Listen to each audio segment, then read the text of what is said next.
All right, hello everyone, and peace of Christ to all of you. I hope today together we will learn some more information about the religion. It's called Islam.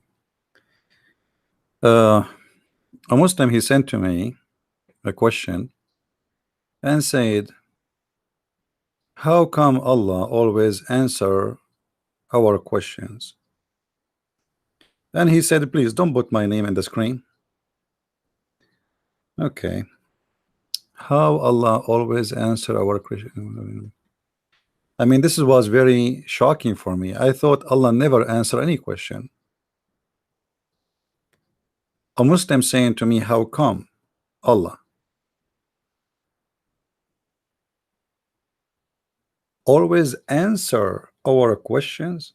I mean, is that, are you serious? Like what?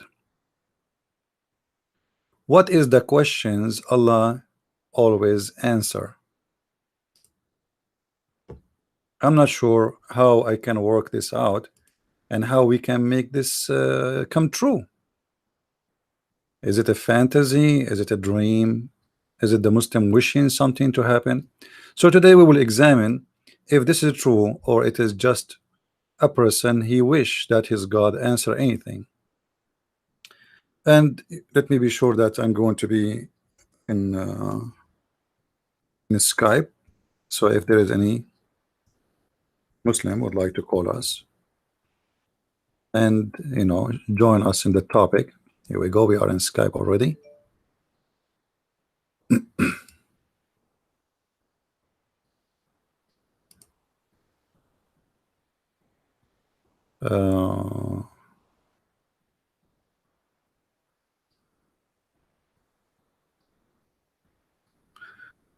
Look like I have many messages in Skype. All right.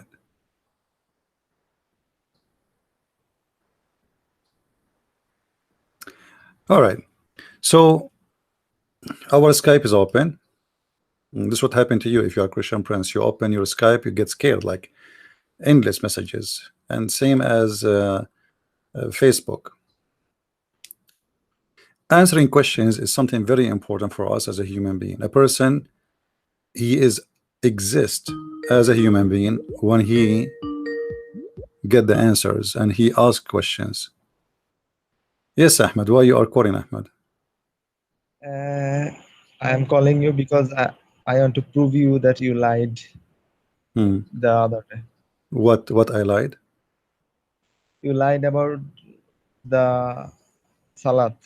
You said when we start the salat, we say Allahu Akbar 3 times. And this is not true. Okay, let us make a deal. Let us make a deal.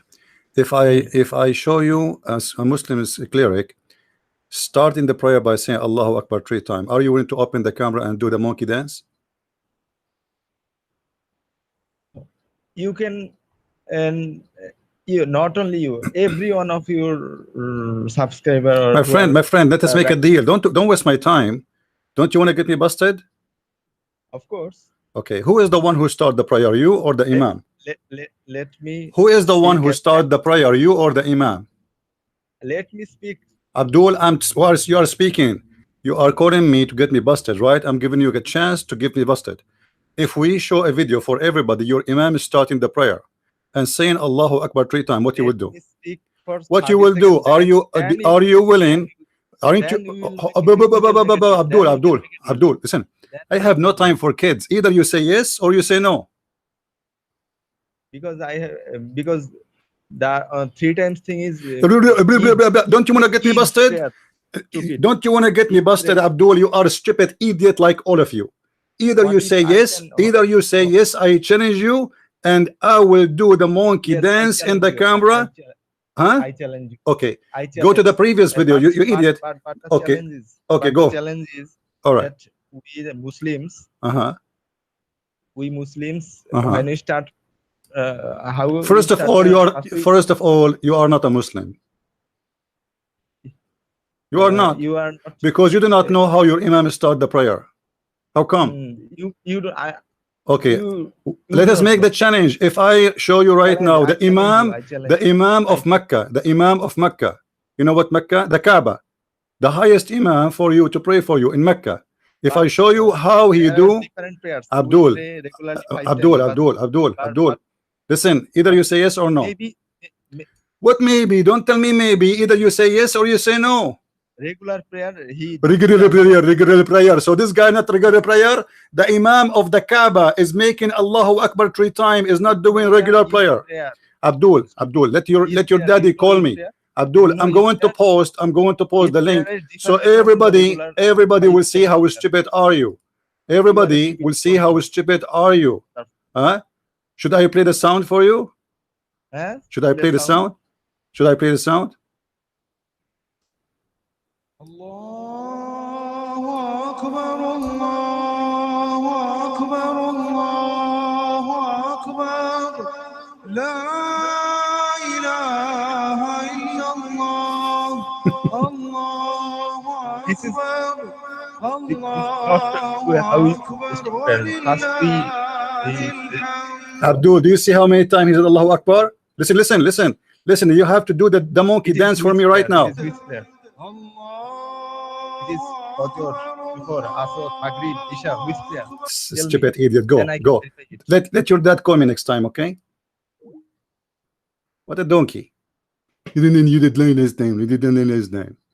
Everything in your religion is based on number 3. Allah, Jibreel, Muhammad. Everything in your religion is based on number 3. And when you start the prayer, yes, the Imam, he called for the prayer and he say Allahu Akbar, Allahu Akbar, Allahu Akbar. And when your prophet, he enter a place, he say Assalamu alaikum 3 times. And even just to show you how stupid Muhammad is, even when he go to the bathroom, he told the Muslim to shake their penis 3 times. Your religion is based on number 3. Everything. I want to show you, and I don't have time for kids. Just get lost. Don't call me again. Get you busted. You fail.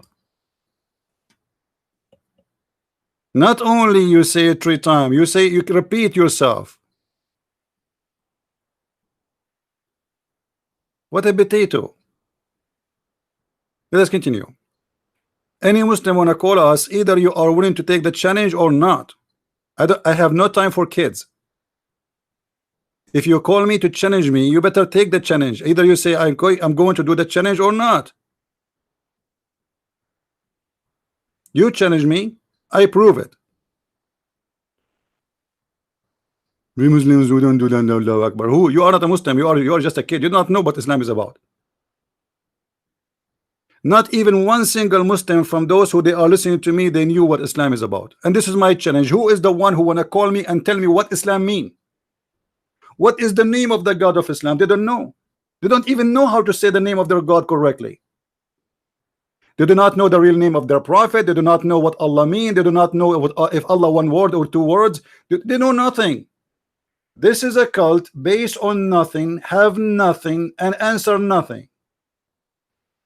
And when you ask a Muslim scholar a question, he says to you, Allah knows best. Allah knows what? Allah knows best. But who is the one who knows best in Islam? Nobody. Because Allah does not exist. Have you ever heard of religion based on Allah knows best? You see, we have this guy there, Aji. He keep posting Allahu Akbar and etc. Why you don't call me? Let us laugh. Not a single Muslim can tell me what the word Allah mean. Any Muslim? Just to show you how ignorant they are. Christian, they knew what Elohim mean. They knew what Yahweh mean. They knew what Yeshua mean. They knew what we knew. Muslim do not know what Ishmael mean. They do not know what Abraham mean. They do not know what Jibreel mean. They do not know what Allah mean. They do not know anything. What kind of religion? The followers of it have no idea what those words mean. And remember, those are the whole religion is based on them. If a Muslim cannot tell me what Allah as a word mean, I mean, this is really a screwed religion. What Allah mean? They don't know. What Jibreel mean? Didn't know. What Ishmael mean? Didn't know. Didn't know. Why? Because this cult is copied from others. Didn't know.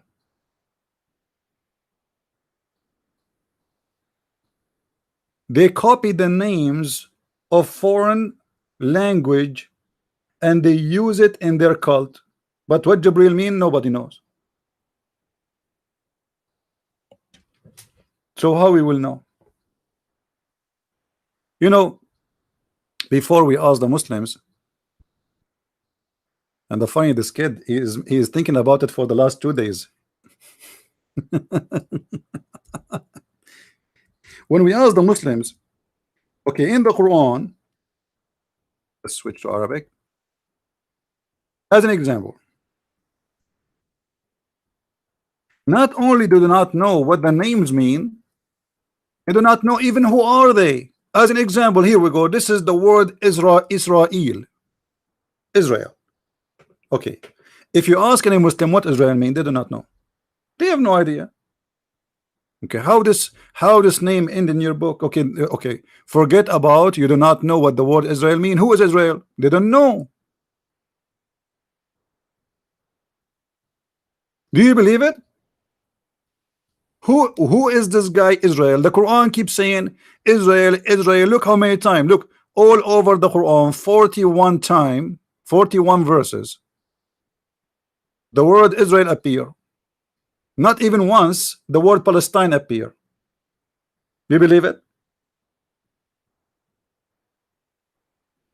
What Israel mean? Neither Allah, neither Muhammad, neither all the Abduls in the world, they knew what Israel mean. And not only that, they do not know who is Israel. They will tell you, in order to know what Israel is, we have to go to the Bible. The Bible? I thought the Quran came to replace everything. What kind of a book you cannot understand it without going and reading other books?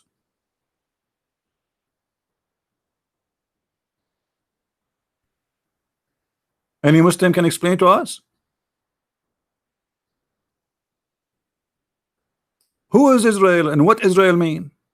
They don't know. Do you remember the guy who called me last time? He said, I said to him, okay, name for me a prophecy. The prophet he said he don't have to have a prophecy. I mean, have you ever heard of a religion like this? Name for me a prophecy your prophet said. So why you call him prophet? He said he don't have to have a prophecy. He don't have to have a prophecy, yet you call him a prophet. I mean, isn't it this is something? Look how many times the word Israel appear. Okay, who is Israel? Who is this guy Israel? I am a person who want to learn about Islam, and I want to convert to Islam so I can get 4 women. I like to go to the restaurant and hold 8 hands between my hands, and I say to all those women at once, I love you. I want to date 4 women in the same time, halal. I want to take them to my bedroom. I want to do jungle bungle. 4 women with me. Huh? Who want to explain to me if Allah cannot explain? Allah have time to tell us the ant, she said to the ant, hide, otherwise Suleiman will crush you. Like, what the heck? Who care about the ant? What I did learn from the story of the ant. Nice to meet you, ant. And by the way, who in the world wanna believe such a story? Suleiman, he went to the valley of the ants, and one of the ants, she said, and Allah is reporting the ant, the creator of the galaxies, not galaxy, not one, galaxies. He is telling us a story about the ant. She said to the ant, I mean, this is cute. This is amazing. Yeah. I cannot believe it. I mean, this is something, man. And you are telling me Allah is not a cute God? Look at this. Look at this. It's very beautiful. Till when they reach the valley of the ants, an ant explained, "Oh ants, enter your dwelling, lest Solomon and his armies crush you. What the heck? This is so much. This is so cute. I feel like I am 5 years old kid again, and my grandma is telling me a story. So Allah have time to tell us about this crap. He don't have time to tell me what Israel. And how in the world you Muslims believe in this? Suleiman, he arrived to the valley of the ants. What is that, in California? There's a valley for the ant. Like in the whole earth, there is only one place you can find ants. It's called the Valley of the Ants. Take a note, please.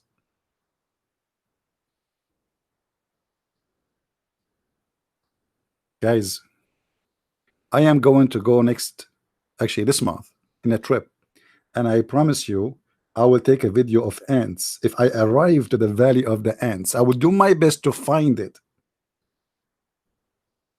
I will do my best to find the Valley of the Ants, and I will take a selfie with it.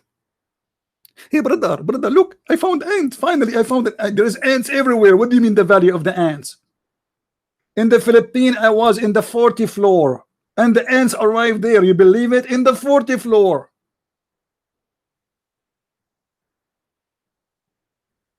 I mean, they like high buildings. I think they are doing. I was thinking, why the ants go into the 40th floor? Why? I got one answer. I think those are committing suicide. They go too high and then you jump. I don't know. I could not find the answer yet. So he arrived to the Valley of the Ants, and Suleiman, he heard one of the ants, only one. I mean, there's like in the Valley of the Ants, how many billion ants they are talking, brother? Only one ant he heard. Why?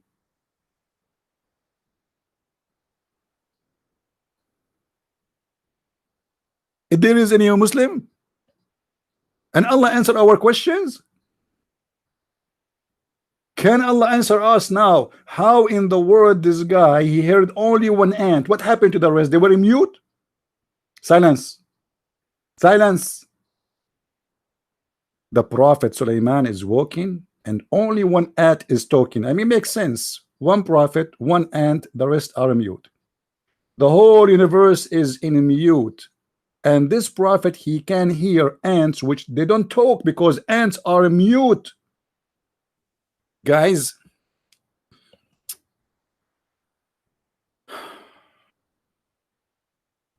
it's very amazing.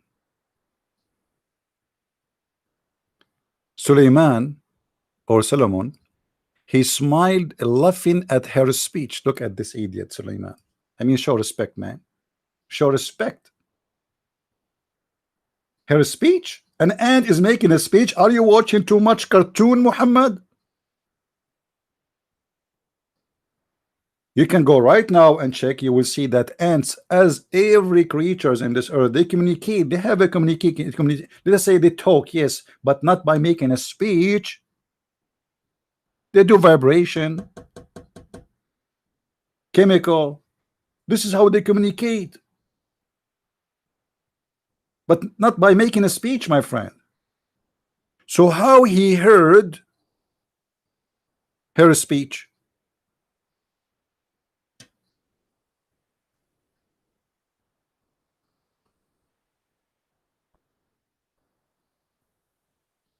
If we go back to the story of Israel, we will find the answer, because Muhammad, when he moved to Al-Madinah, the city of Yathrib, he lived between the Jews, correct?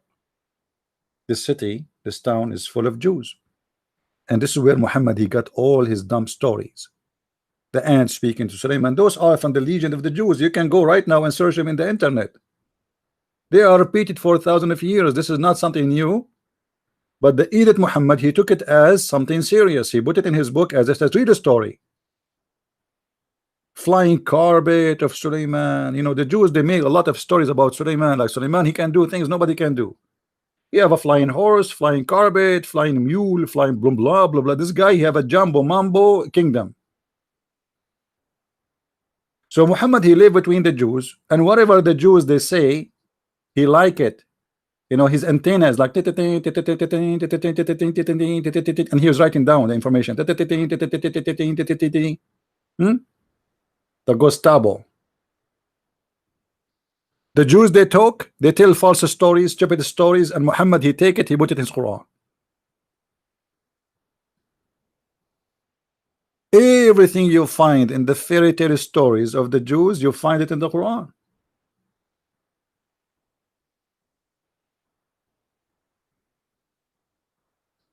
And you know what? What make it more funny, that Allah, he taught Sulaiman. I mean, if you ask a Muslim how Sulaiman he learned the language of the ants, he will tell you Allah taught him, brother. Are you sure? Yes, brother. Are you very sure? Yes, brother. Are you very, very, very sure? Yes, brother. What's wrong with you, brother? I told you I'm very sure. Okay. But the Quran said that Allah, he taught Sulaiman the language of the birds. He did not teach him the language of the ants. In the same chapter, if we go, let us go down, hold on. Here we go.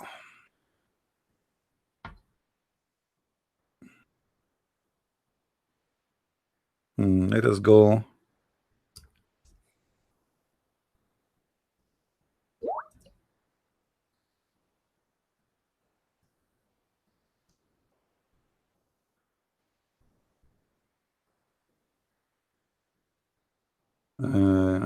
Temple of Makkah, real name. Okay, no problem, my friend.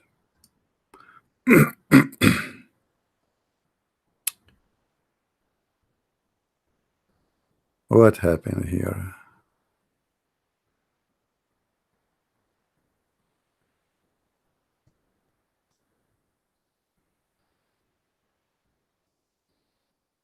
Any Muslim want to tell us how Sulaiman he spoke the language of the ants? Any Abdul?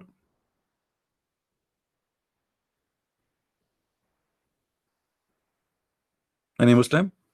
I'm showing you just example in the screen about Allah. Who is a Muslim wanna call me and tell me what's happening? Who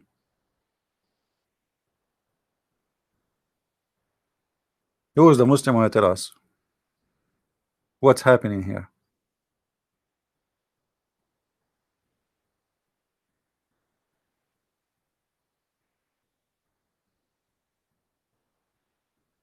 If you don't like this translation, we can go to different translation, you know. Allah, he taught him the language of the birds. So Allah, he taught Solomon the language of the birds, and he starts speaking and understanding the language of the ants. Is it considered in Islam that ants are birds? Is that true?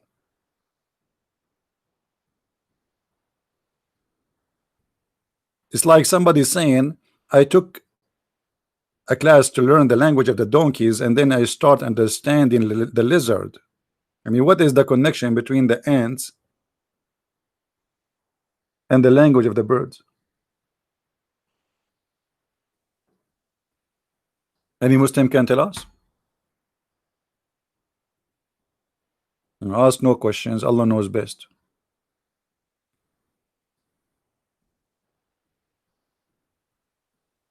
He learned the language of the birds. And why Allah he taught Sulaiman the language of the birds? What the point? Hey Sulaiman, can you translate this for me, please? I want to say, anyone want to debate me? I want you to translate that to the chicken. Sulaiman, please go translate. Okay, thank you, Sulaiman. Should I pay you something for the translation? The language of the birds. I mean, do you think the birds have one language? Why? They are one kind? What do you mean the language of the birds? Have you ever heard a turkey making a sound the same as a chicken? You never heard of a bird doing this? This is not like. So what do you mean the language of the birds? Obviously, they have different languages. So what do you mean he taught them the language of the birds? Obviously, the one who made the Quran, he thought that all birds speak one language.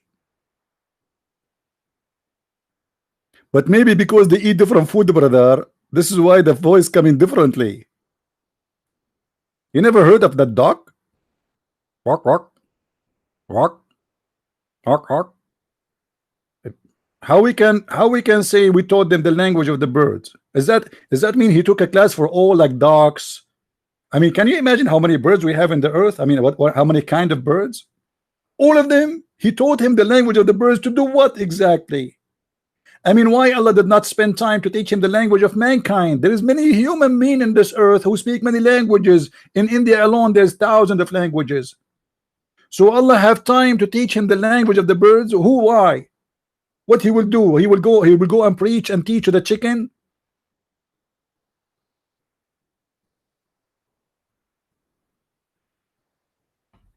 Guys, don't call Aji names, please. Just have mercy on this guy.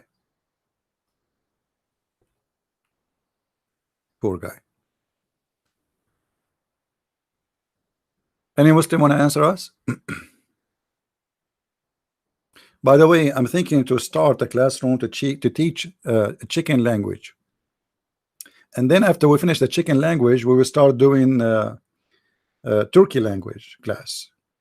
And etc. Like, and by the way, I'm going to charge you high money. I'm sorry, because there's no other teacher can do it. I'm the only one who can do that, because Allah, he taught me the language of the birds. And I will make you sign a disclaimer. Don't tell me that you cannot understand what the chicken is saying after I teach you, because chickens are very tricky. They change their language every few months for security. The language of the chicken? Allah, he taught him the language of the chicken. Why? Allah answered our questions. Here we go. I just simple question. Why Allah taught him the language of the birds? He taught him the language of the birds, but yet he understand the language of the ants. Did Sulaiman he enter the wrong classroom? He thought this is for the bird, but it was for the ants. Somebody told you that ants and birds are the same?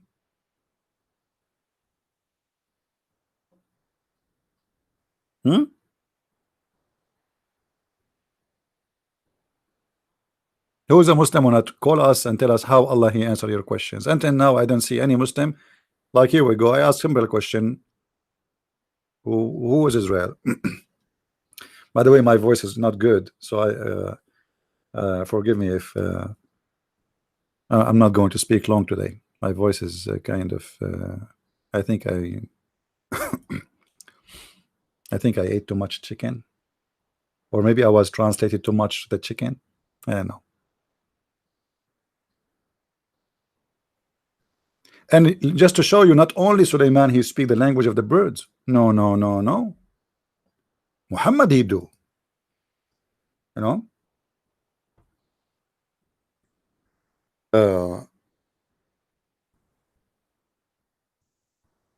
Muhammad he said,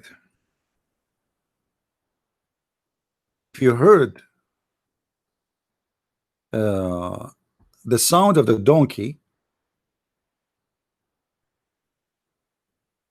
let me get you the hadith. If you heard the sound of the donkey, seek refuge by Allah. Okay, why? Why? Let us see why.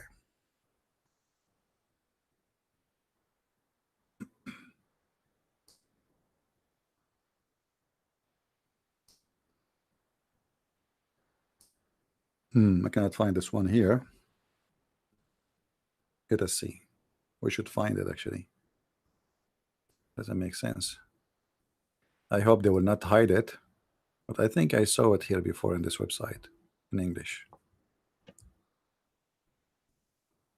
All right.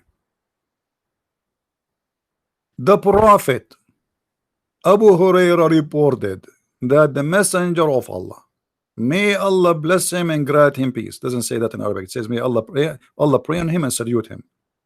When you hear the crowing of the cock in the night, it has seen an angel. What? What? This is a translation. How Muhammad he knew from the sound of the rooster what he saw? And if you hear the sound of the donkey at night, in the night, be careful here. Be careful, friend. Take a note, please. This is at night, not any time.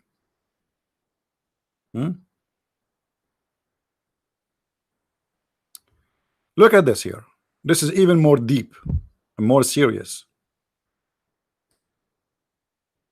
And you are telling me Muhammad isn't the prophet? You must be crazy not to believe in him. Seriously, I feel sorry for you. Who can come with this except a prophet of God? Who? No way. Read carefully with me, please. The knowledge is dropping like honey from the prophet. Jubair ibn Abdullah reported. I know Jubair, by the way, but I do not know Abdullah. Like I supposed we know who is this guy. I mean, how in the world we will know who is Jubair? The one who wrote this hadith is exist hundreds of years after those guys. How he knew who is this guy? He was there. And the Muslim will say to you, wouldn't accept your Bible is written 60 years after Jesus. What? 60 years after Jesus?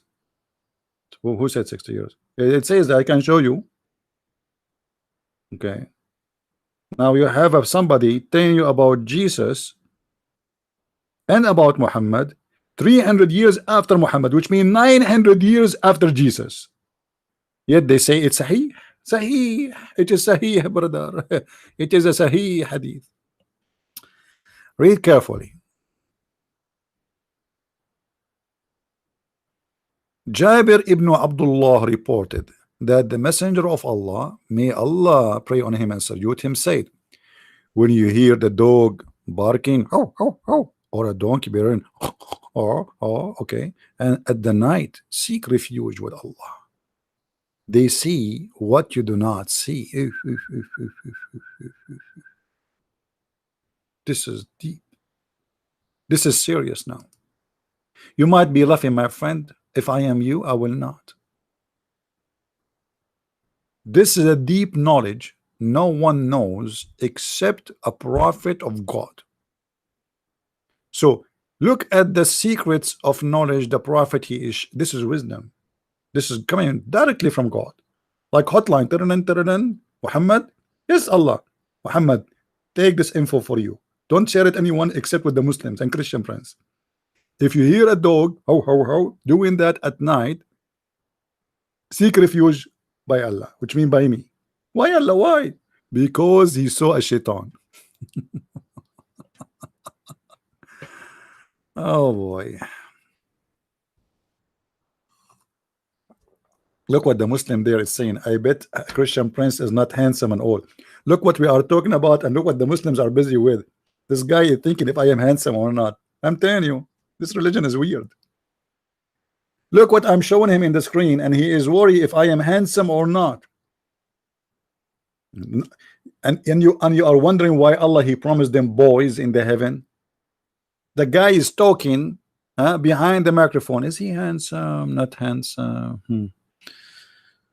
I'm dying to know. Maybe he's handsome. Maybe he's not. And Christian prince like spending his time showing in the screen hadith after hadith, Quran after Quran, and the Muslims thinking, do you think he's handsome? Maybe he is not handsome. What if he's handsome? deep. Those people are very deeply rooted with knowledge and deep thought. Unbelievable. Let us continue. Lord have mercy. Here Muhammad is giving you his, like, you know how they make a cream from the milk, like the best of the milk, they take it off, and supposedly people, they don't want fat, in the milk, which is very, very, it's not unsmart. I don't want to say stupid, Because if you drink milk without fat, I mean, what, you are drinking water? You are hurting yourself. I mean, you are not drinking milk. Hello. Anyway, people, what you can say. So Muhammad here, he got a lot of milk, and now he want to share the best of it with you. And here we go, bingo. He grab it, he throw it at our face.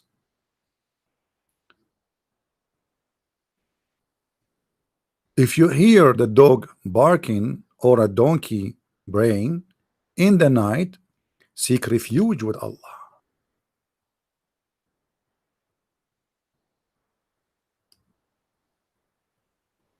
Look, the connection between the two parts of the story. You see, this is really seriously influencing me now.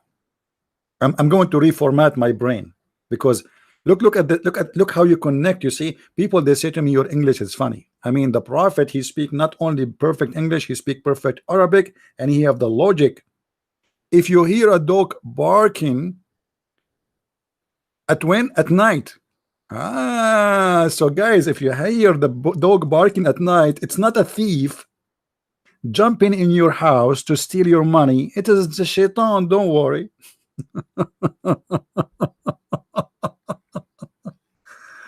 Oh boy. Now I know why dogs, we have them at home at night. But what I can say, I mean, this is deep. It is not the thief trying to steal your chicken and your ducks and your money, whatever you have in your farm or your house. No, it is just shaitan passing by, driving his Lamborghini. I mean, how he knew that? How the prophet knew that? This is so astonishing, so beautiful. I am speechless. I'm gonna talk. I told you I'm speechless. This is too much. And look how Muhammad connected between two animals, the dog and the donkey. Do you know why? Anyone knows why the dog and the donkey?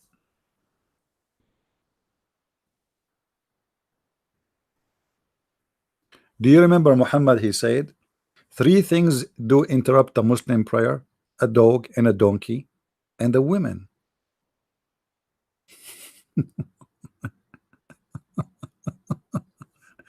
Let it go, let it go. Deep knowledge. Muhammad, he made the women equal to dogs and donkeys. Aisha, she said to the Muslims, you made us equal to dogs and donkeys. Who, Aisha? They are not the one who said that. It's your husband. He is the one who said that. By saying you made us equal to the dogs and the donkeys, you just admitted that your husband Muhammad, he made you equal to the dogs and the donkey.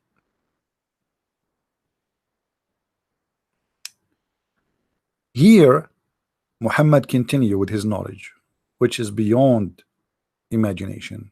He says, they see what you do not see. Guys, don't you feel jealous from any donkey in the world now? Seriously.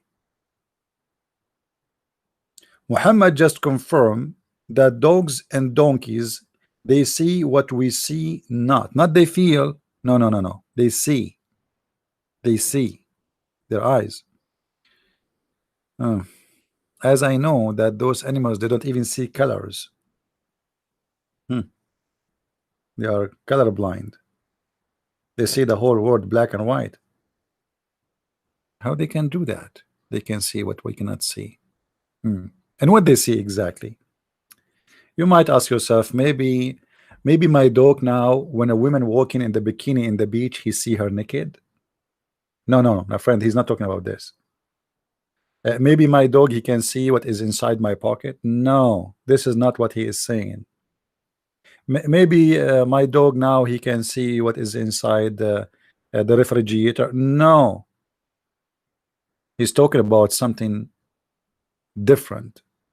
Your donkey and your dog can see shaitan specifically.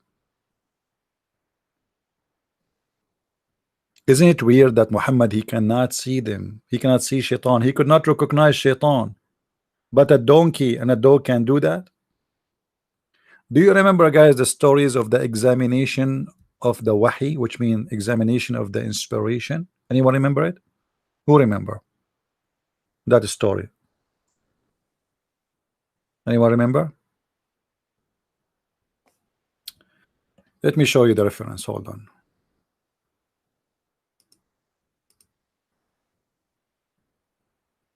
It is search for it. I don't think I can find it in English, but I can find it in Arabic and translate. Um,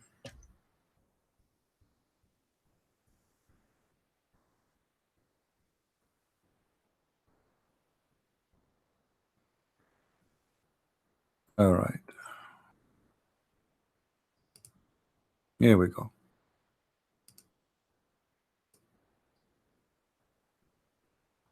السيرة النبوية Ibn Hisham. This is official Islamic website, islamweb.net.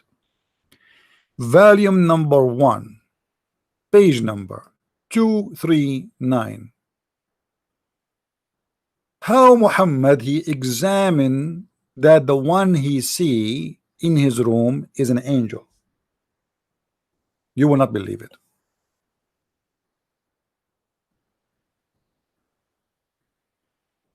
Yeah, guys, don't forget to unsubscribe to my channel if you are already subscribed, and don't forget to subscribe if you are not subscribed. This way we can get double blessing. Don't forget, please, we are Arab, we are very smart, and we have a very special idea, different from anyone idea, and the idea in front of you is very special. Muhammad, he sees someone in his room, in the corner of his room, but he is not sure what is that. I mean, how you can be sure now? You are a prophet of God, but you are not sure. How you can be sure?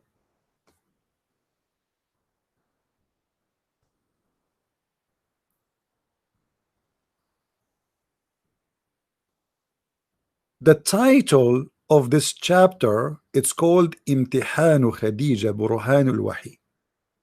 The examination of Khadija of the inspiration of the Prophet.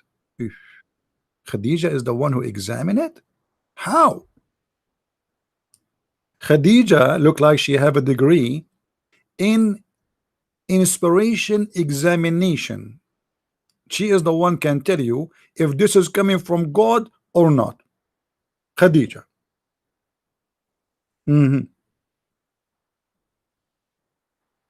The story in front of me, to make it simple. عن خديجة رضي الله عنها أنها قالت لرسول الله أي ابن عم أتستطيع أن تخبرني بصاحبك هذا الذي يأتيك إذا جاءك? Oh, my cousin. You know, the Arab, they call the husband my cousin. Can you tell me when your friend, the one who come to you, he come? Muhammad is reporting he sees someone coming to him, but he did not know who is this guy. He come to his room, he don't talk. So she said to him, can you tell me when he show up again? He said yes. قال نعم. قالت فإذا جاءك فأخبرني به. So if he came, please tell me. فجاءه جبريل. So Jibreel came over, and he did the same as used to do. What he used to do, later is going to tell us. He used to sit in the corner of the room. So Jibreel come every day. He sit in the corner of the room. I mean, look at this crazy guy. An angel coming to Muhammad's room, sitting in the corner. فقال رسول الله صلى الله عليه وسلم. So the Prophet of Allah, may Allah pray on him and salute him, said to Khadija, hey Khadija, Jibreel is here. He came. قالت. Let me make the writing thinner. So study can read the text.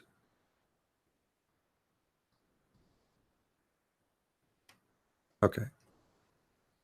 She said, okay, okay, cousin, stand up and sit in the top of my left leg, the thigh of her leg. So the Prophet stood and he sat on her. She said to him, هل تراه? Do you see him? قال نعم. He said, yes. She said, okay, change and sit in the right, on my right thigh. And she said, the Prophet moved and sit in the right thigh. And she said, do you see him? He said, yes. She said, okay, now move and sit in the top of me, in my lap. فتحول فجلس في حجري. Things is getting more exciting now. She said, so the Prophet did sit in her lap. قالت هل ترى? She said, do you see him? He said, yes. Man, still he see him. قال فتحسرت وألقت خمارها. So she started taking off her clothes, taking off her covers. And the Prophet is in the top of her, in her lap. And she said to him, do you see him? He said, no. She said, oh my cousin, stand, not stand still, which means like, you know, you are in good stand. Good news. I swear by Allah, فوالله إنه لملك وما هذا بشيطان. I swear by Allah, this is an angel and he is not a shaitan.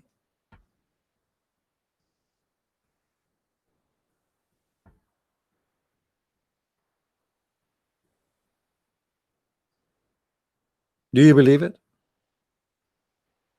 This is how Muhammad learned that this is an angel, not a shaitan, by his wife striptease and sitting in the top of her in a sexual position. You ask the Muslims why the angel he left. He said because now they will have sex, so he's shy. He decided to leave. I mean, what's wrong with you Muslims?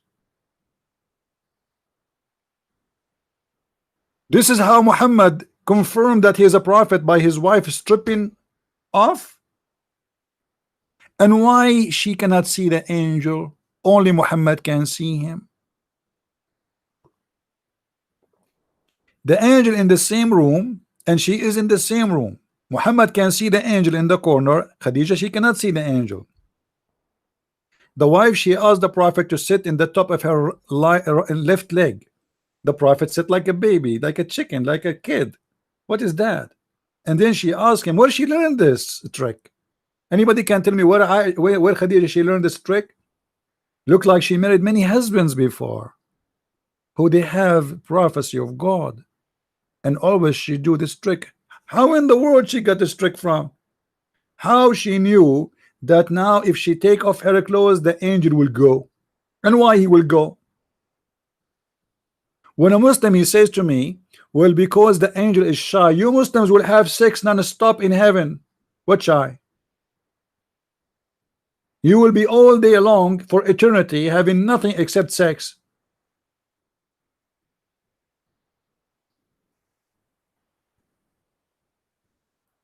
And here we connect this story to the story of the donkey. So how the donkey was able to recognize the shaitan, but Muhammad he needed his wife to strip for him.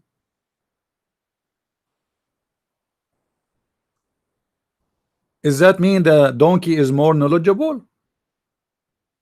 How come Mr. Donkey did not ask his wife to do the same what Khadija did to him? Here we go. The donkey he see a shaitan, but he is not sure. Let us say he's not sure, but in the case of the story in the hadith, he is sure. So if the donkey now he want to be sure what he see is a shaitan or not, he's going to ask his madam to strip for him. And his wife she say, okay, let me strip for you. What the heck? I mean, this is the true prophethood, and you are telling me Muhammad is not a prophet? And to make it more funny, the title of the story is Imtihanu Khadija Burhanul Wahi. The examination, I'm translating as it is, the examination of Khadija and the proof of inspiration. How Islam is proven? By the striptease of the wife of the prophet. And you are telling me Muhammad is not a prophet and you need to prove it? It's proven already. And to make it more funny, look what it says down at the end of the page. I don't want to miss this part. I don't want to miss this part. This part is the best. Many of you will like it, especially the nasty one. Here she said that according to some stories, قال ابن إسحاق وقد حدثت عبد الله ابن حسن عن هذا الحديث فقال قد سمعت أمي فاطمة, this is the grandson of Muhammad, supposedly the son of Fatima, saying about this hadith, and I heard that she made the prophet enter inside her clothes, like in her, between her breast. I mean, isn't it amazing? The prophet, he go between her boobs, and then the angel, he go. Look what it says. إني سمعتها تقول أدخلت رسول الله صلى الله عليه وسلم بينها وبين درعها فذهب عن ذلك عند ذلك جبريل. So she entered him inside, and when she did that, Jibril, he ran away. Now, who won the reference?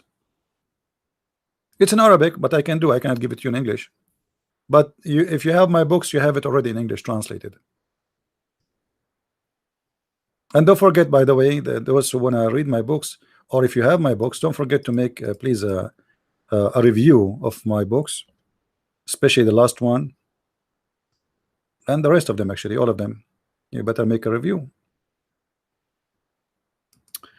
The German book, this is the variant number 2 for this is Qur'an and Science in German, and we have the new book, which is Sex and Allah, which is 2 volume number 1 and volume number 2, and I know you guys, you like it very much because it's full of information.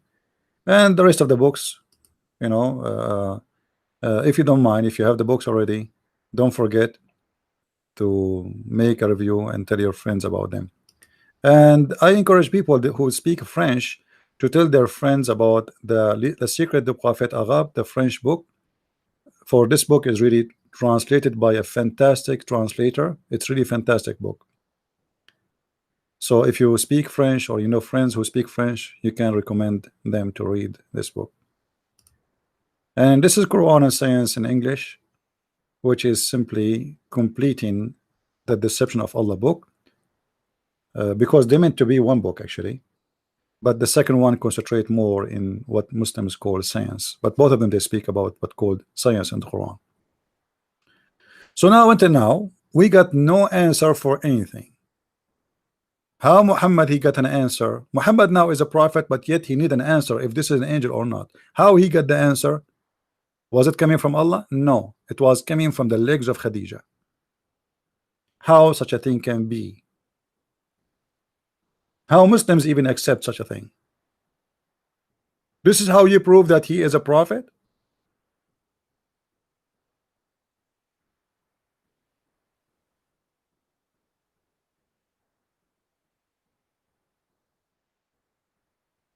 This is the proof that he is happy person who is enjoying being a prophet of God.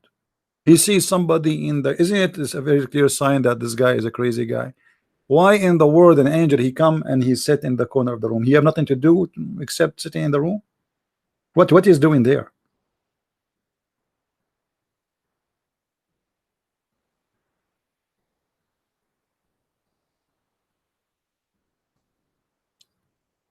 So when a Muslim he says to us that Allah answer our questions, I mean this is a madness. How Allah answer your questions? Here we go. You're a prophet. You need an answer. If this is an angel or not. What the problem? We want an answer. He's not sure. How the solution came? The solution did not come from Allah. It came from the breast of Khadija and her legs.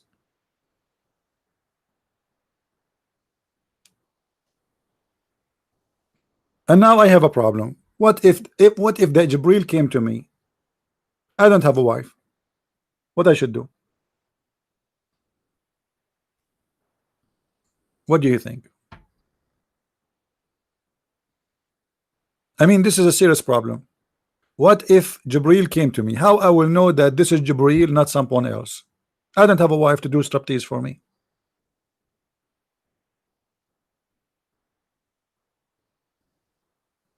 Question, Muslims.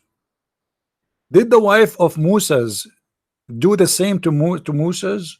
I mean, how Musa's recognize that he's a prophet?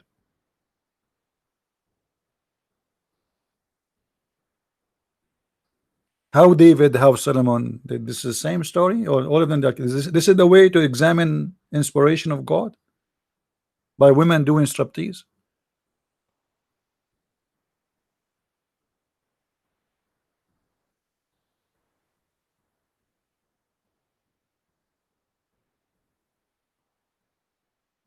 So we go back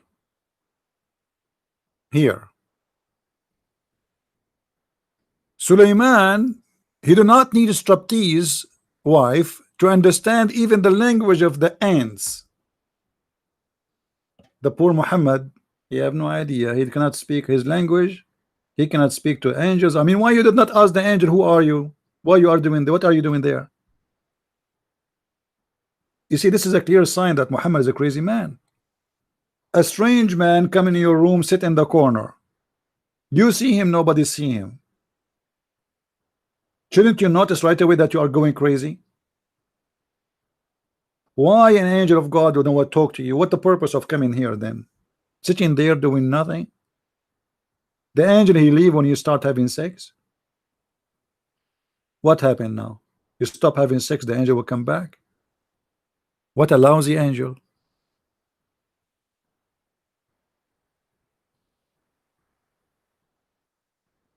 Who is the Muslim wanna tell me what is the point that Allah he taught his Sulaiman prophet the language of the birds, but yet he understand the language of the ants?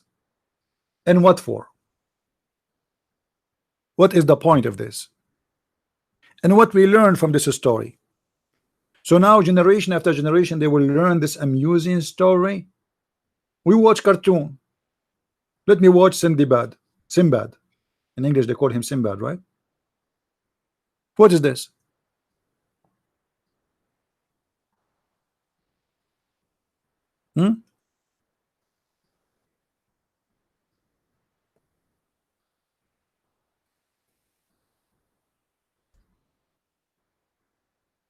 Any Muslim can tell us what's happening here? What the point of this?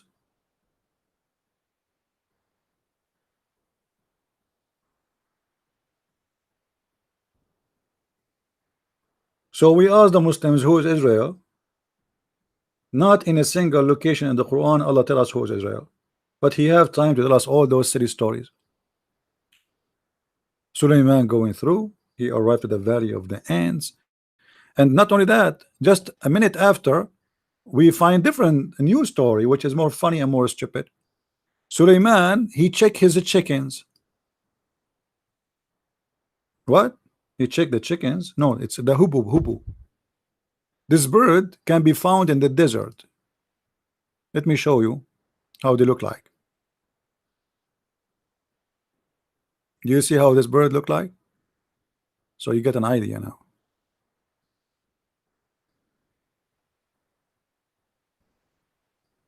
Do you see it? This is the minister of irrigation and dating in the kingdom of Sulaiman.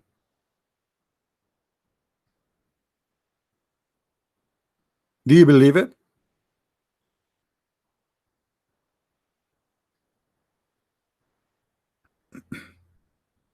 And Sulaiman now is a chicken on him. Like, where is the hubu? Where is the hupu? Hupu, where are you? Hupu? Where is hupu? Hupu, where he go?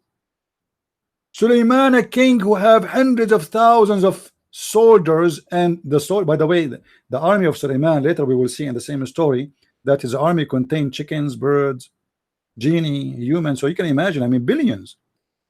Now he found out that there is a one hupu is missing. How? I mean, this guy Sulaiman must be fantastic. From all the huge number of his kingdom, he found that this bird is missing. And Sulaiman right away, he started an investigation.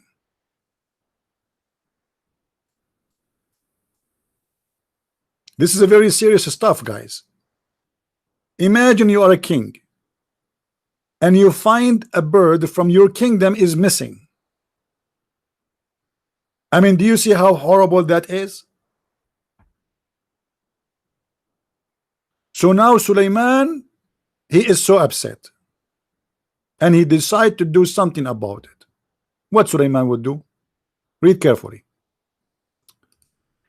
And he sought among the birds and said, how is it that I see not the hippo? Or he is among the absent? Like, what the heck? There's absent birds? How you dare?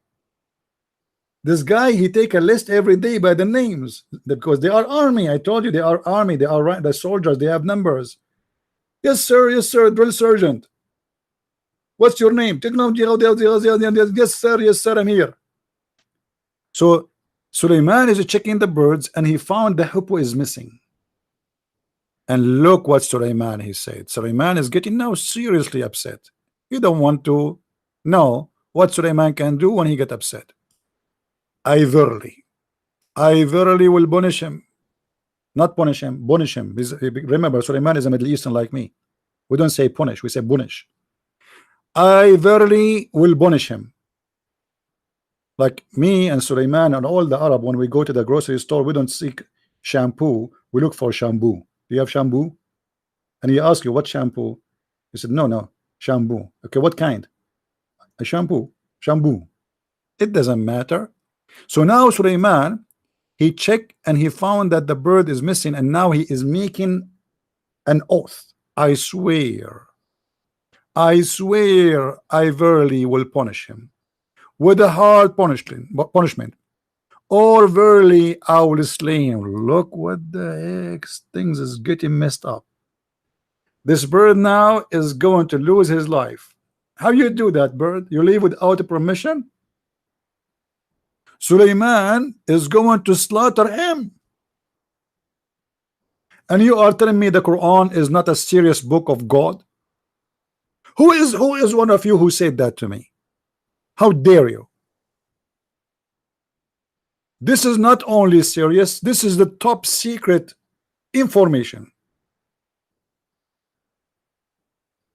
And the Muslim, they say that all of this is written in the board of Allah. So this is not only written in the Quran. No, Allah, he have a board, protected board, if you remember, in the Quran, and he put it between the eyebrows of the angel Israfil. So between the angel Israfil, all this information written there.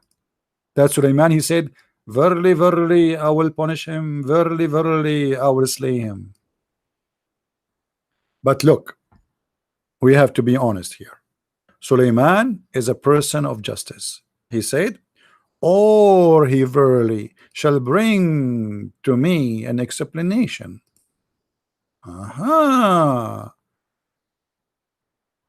If he have a legitimate excuse, I will let it go. I mean, do you see how nice this Jewish king? This is the first time I heard that a Muslim saying the Jewish are nice.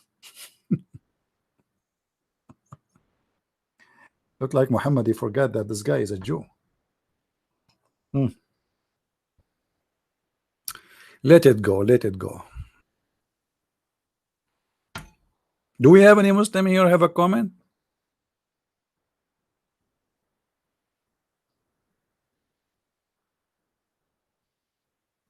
Don't forget again to subscribe or to unsubscribe if you don't like what we are saying.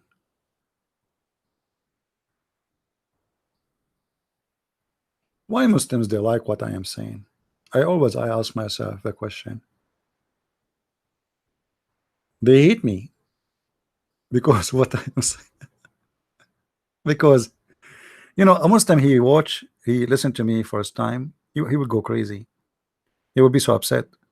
But it doesn't matter really how upset he is. sooner or later he will find out that everything I'm saying is true. I mean, I'm showing it, reading it, and nothing of my own. This is God. This is God talking. Do you really believe that God will tell us such a silly, stupid story?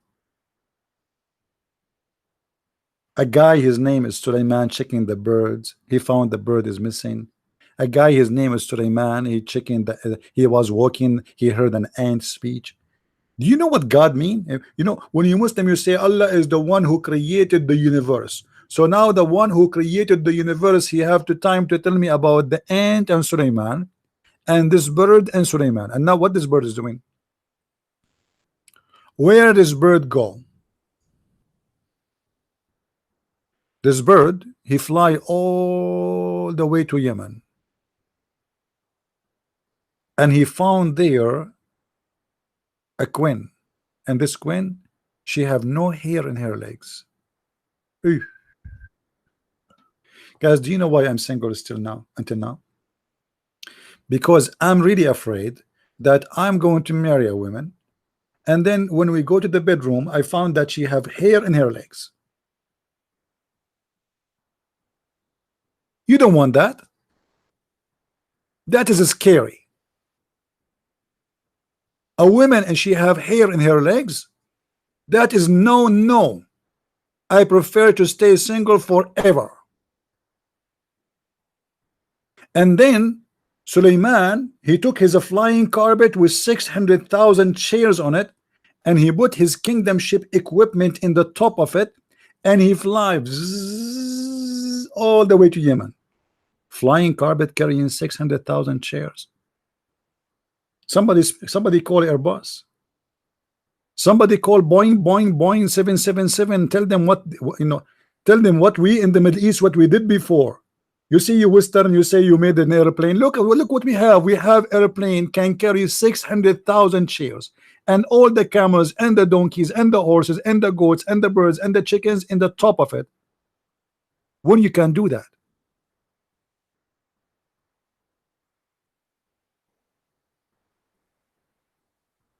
If there's somebody asking me, do you want a bald lady? My friend, I'm talking about hair in her legs. What bald? You misunderstood me. I'm not talking about hair. The bird, he went to find a woman, she have no hair in her legs, not bald. Come on.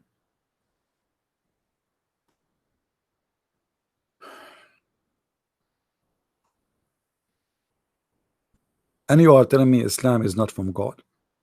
Who can come with this except God? What's wrong with you?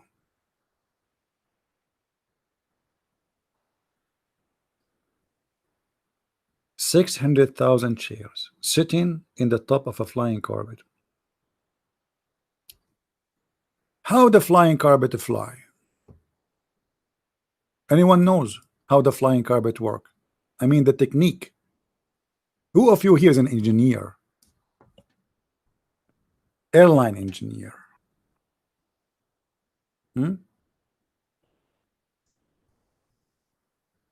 Anyone? The only engineer here?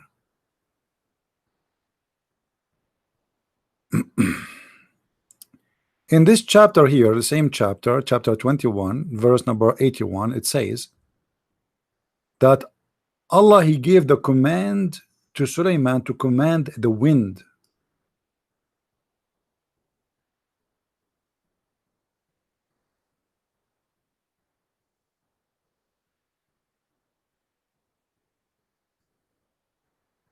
So the Muslim tried in their translation to that to make it not clear, but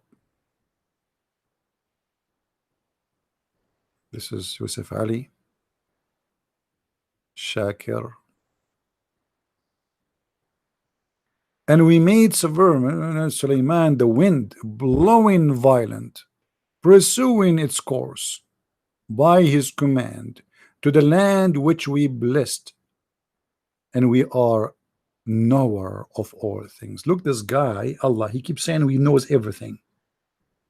How Allah he proved to us that he knows everything and he have answer? Because if you don't, how he knew this? How he knew that Sulaiman is controlling the wind and the wind carry his flying carpet?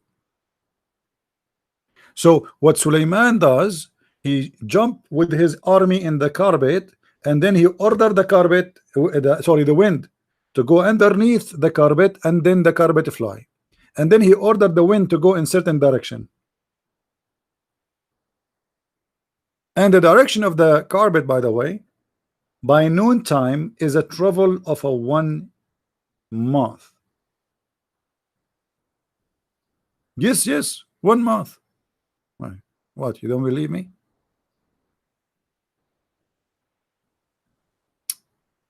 Why people don't believe me? I mean, what is in this story is not believable. What's wrong with you? Nothing. All this story is very practical, very truthful, and make a lot of sense.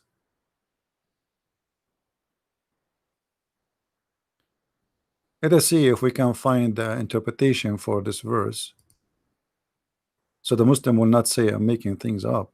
You know them.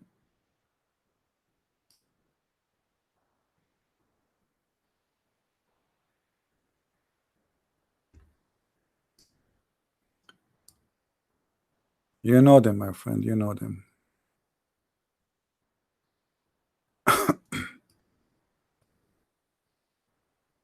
Okay, let's go. Let us see here first. This is a Jalalain, Tafsir Jalalain. Tafsir, for those who do not know, mean interpretation. And we disposed for Sulaiman the wind to blow strongly. In another verse, it's described as being rocking, to blow softly. In other words, it is either blowing violently or gently. I mean, look at the interpretation, how nice. Either violently or gently, you take it. According to what Solomon wanted.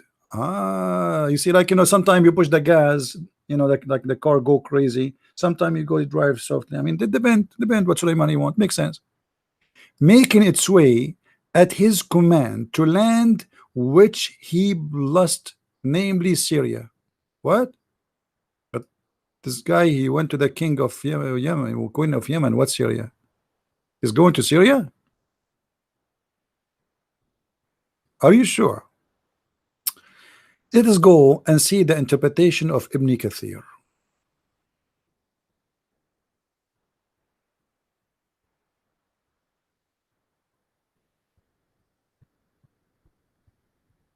You see how fair we are? We don't give interpretation to Islam as we wish.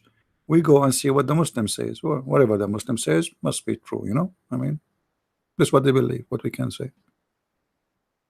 Who knows better than what the Muslims? I mean, the scholar, this is a scholar. So this is Ibn Kathir. Let us zoom in. The book of Ibn Kathir.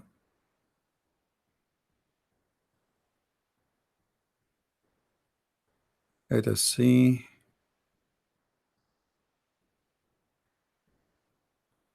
Where he speak about the flying carpet.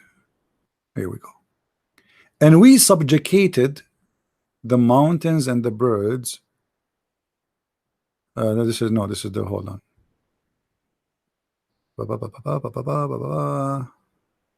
Here we go. And to Sulaiman we subjugated the wind strongly ragging. Means we subjugated the wings, the strong wind to Sulaiman, running by his command. So Sulaiman, guys, if Sulaiman was here now, we will not ever have a tornado or a hurricane. Just make him move to Florida and you are fine. I mean, as you see, the wind is just by his command. The wind come, he push it away. I mean, what do you want more? So running by his command toward the land which we had blessed, meaning the land of Asham, the greater Syria. and of everything we know. Okay, he had, now let us see how he fly. You see, until now we did not talk about how really he fly. How he fly. He had a mat made of wood on which he would place all the equipment of his kingship. All, I mean, are you sure? All. I mean, guys, can you imagine how small this mat? Don't be honest. Don't you want to have one? Don't you wish you can have one?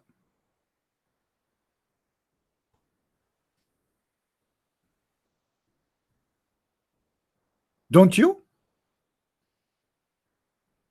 Imagine if Trump now he decide to place all his war equipment and his kingship on a flying carpet. That's really amazing. So beautiful. And Trump, he sit in the top of it and his funny hair fly in the wind, and he is in the front because he's the king of the country. What we can do? He's in the front. He will sit with Melania Trump in the front. And Trump is going to tweet in his Twitter where we are flying. Isn't it beautiful to be flying as an American? And he will change his slang and he will say, "Make America fly again." If that's deep. Make America fly again. Who can beat that? Who? Nobody.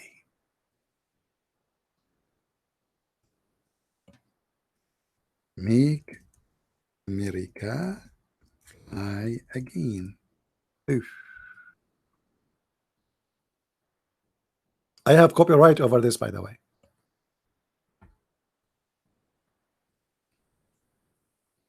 And you are telling me Islam is not a true religion?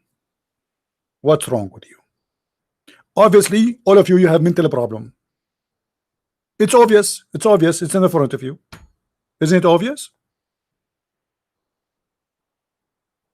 How in the world you can reject the truth of Allah? And you go to YouTube, you find endless videos about science in the Quran. If. And even some Muslims, they say, by Allah saying this, he predicted the airplane and the airspace. I feel like I'm converting.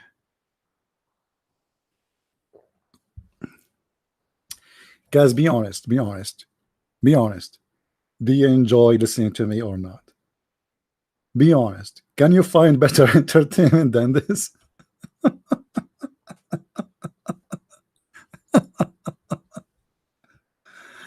I don't know what to say.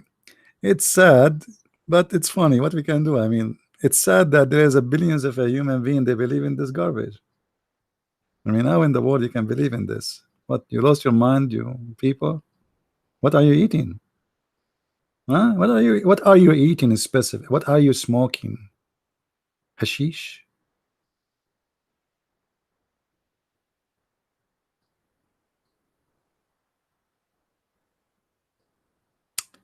Yeah, actually, you know what? Let me tell you this: a break, commercial break. Once I was in a church. The priest he came to me. He said, "Can I ask you for a favor?" I said, "Yeah, sure." He said, "You know, during the service, we have a lady. She stay with the kids in their like a nursing room, you know, and she did not show up today, and I don't know who can do it. Can you stay with them?" I said, "Okay," you know. So they took me to the children room, and those children, and he warned me. He warned me. He said, "They will drive you crazy, huh? I'm telling you, they will drive you crazy. They are kids." I said, I know what kids is about." So I went there, and then the service is over, and everybody came out of the church to come and get their kids. They came and they thought the room is empty because there's no sound, like there is no screaming, there's no jumping. And they enter upon the room, and all the kids are sitting and their mouth is open, like, you know. And I was telling them a story. And then he said, "Okay, kids, let us go." And the kids, for the first time ever. Usually they want to just go, they are bored. They said, no, no, mom, no, dad, no, no, no, no, we will not go. You know, like what happened? What happened? They don't want to go. Everybody like, what happened? Those kids usually they are doing the opposite. So I made the family stay until we finish the story, you know, and they don't want even their parents to sit and listen. They told them, no, leave, close the door, close the door. So we finished the story, and then the priest, he asked me, how you can do that? I said, I always do it, trust me.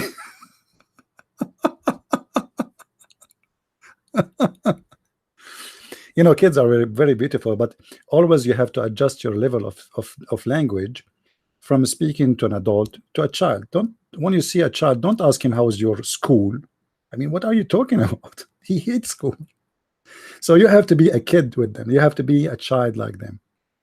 Anyway, you know, life is full of let us say knowledge, and some of us, they have it but they ignore it. They put it in the dark, like a dark corner in their dark room in their brain. They don't want even to use it. Knowledge is always around us. All what we need to do is to use it. And this is the story with the Muslims. The Muslims, they are plain blind. You give them the knowledge and they like it inside the dark room because this knowledge is scary for them. They don't want to see it. They don't want to know it, but they knew it's there. A Muslim is listening to me right now. Can he deny anything I said to be false? Can he deny that this is not what is written in your books? Can he say Christian Prince is lying to you? He cannot.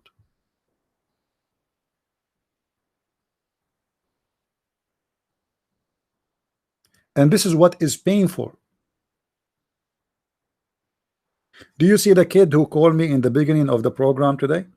He said, I found that you are lying. So I am preaching about Islam, getting Islam busted for many years, and now he found one lie according to him. So he's excited. And then he found that he is the one is stupid, not me. They are watching, they knew everything I'm saying is true. It's in the front of you.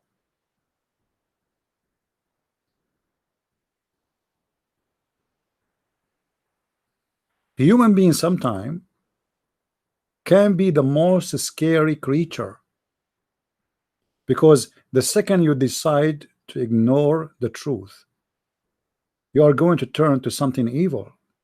You see, because there's two sides of life, either the truth or evil. There's no so-so, there's no gray area. Either you are with God or you are not with him. There's no so-so. You cannot say I am with Satan and with God. You know, once I remember a Muslim, he said to me, well, we Muslims, we believe in Musa's, and we believe in Isa, and we believe in Muhammad. So if Muhammad is not true, we believe in still in Isa and Musa's, and we are saved. If Isa is not true, well, we believe in Musa's, and we are saved. Look at the mentality. Look how he fooled himself. So what about we say, okay, I'm going to believe too in Buddha, and I believe in the Hindu, and I believe in everything, and then so whatever if them is true, I'm saved. See the mentality? They are just fooling themselves. This is what is in your religion. God, he gave a prophet a mat, and this mat can fit for 600,000 chairs. And by the way, the one who might say, where we can find me the 600 chairs, call me, challenge me as a Muslim, and I will show it to you. 600,000 chairs. This is not the only space. This is only for those who will sit. Because remember, there's genie, there's a chicken, there's birds, there's horses, there's donkeys. So you can imagine how big this flying carpet is. And then the story continues. So he command, look guys, look, it says his kingship, horses, camels, tent and troops. We have tents.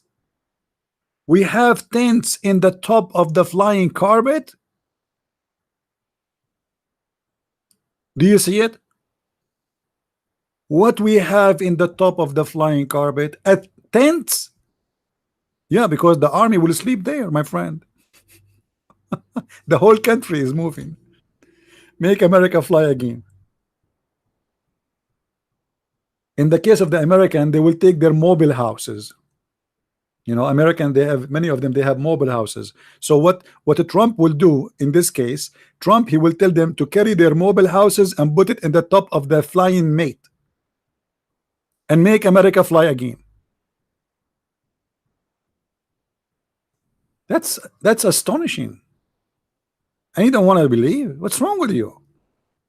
So we put there the tents and the troops. Oh boy, how many troops he have? Give me a number, Muslims. According to some Muslim report that the troops of Suleiman is by millions. All his troops is in the top of the flying carpet.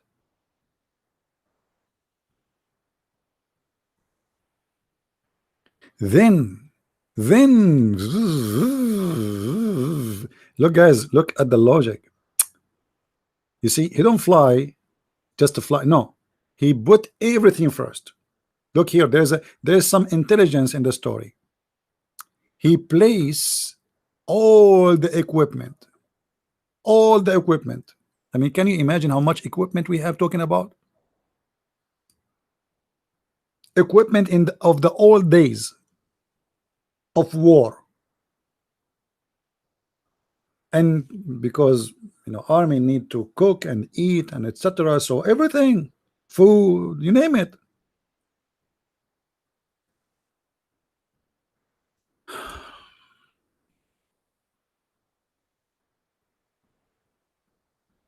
I don't know what to say.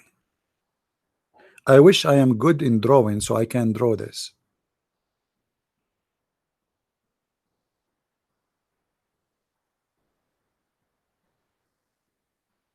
By the way, today after I finish, I'm going to order a laptop so I can take it with me in my trip, so we can make videos for you when we are away. All right, and I hope people will help us and support us in buying the new laptop. I was thinking about buying a flying carpet. Shall I do it? Flying carpet. And guys, I turn my YouTube while I'm flying, and we share with you live streaming. And you can imagine the internet of Allah, how powerful it is. Yeah, I'm going to buy a laptop which is capable of can handle, you know, a broadcast, because when you do all those things, if you see how many windows I have, and I have those programs, they are very, very heavy. So I cannot just buy a laptop, normal one. It have to be heavy duty, and they are costly.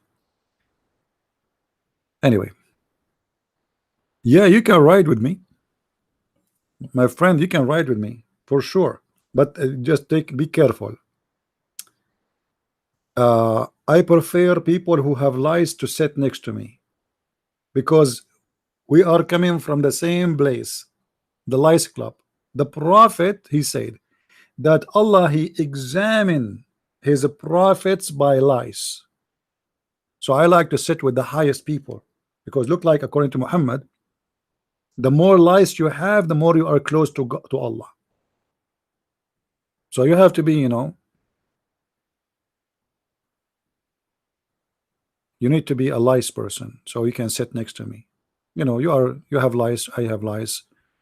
That's really nice, you know. And we take selfie, and the lies is walking our shoulder, from my shoulder to your shoulder. I mean, can you believe how beautiful it is? Like we are brothers and sisters by lice, because the lice will suck your blood and my blood now. So our blood is mixed.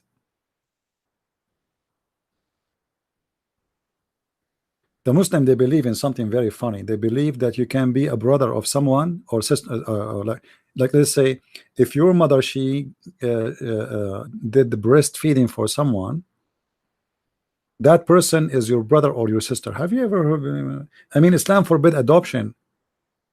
Islam forbid adoption, and now you are telling me if I drink the milk of someone, a woman, I became a brother of her son?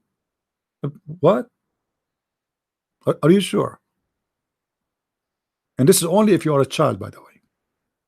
So if I suckle, if I drink the, by the way, this is about suckling, not just the drinking. No, it have to be suckling. So if I suckle from the cow, I will be a brother to her baby. Oh boy. This is why Muhammad, if you remember, when a Muslim woman, she came and she complained about a guy, he is looking at her, you know, at her shish kebab. So she said to him that my husband, he don't like that. This guy is looking at me in a dirty way. So the Prophet, he said, well, suckle him. She said, what? How am I going to suckle him and he is a growing man? What do you mean how? Just suckle him. The Prophet said suckle him, you suckle him. You see the story? How I'm going to suckle him and he is a growing man? This is the only religion have such a wisdom. The woman, she is worried that her husband is not happy because of this guy, he is a stranger in the house. And now the Prophet, he come with the solution. He said to her, after she complained, whereupon Allah apostle said, suckle him. She said, how I can suckle him and he is a growing man? I mean, what's wrong with you? This woman, she did not watch porn? Hello? What do you mean how you suckle him? Are you playing dumb? And the Prophet said, I know he is a growing man. By the way, here in English it said young man. It doesn't say young man. It says I know that he is a rajulun, you know, he's a man. I know.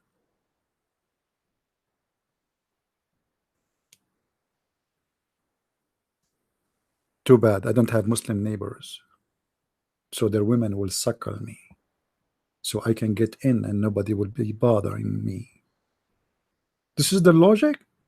So now if your wife, she suckled this man, it's okay for him to be at home with you? Are you sure?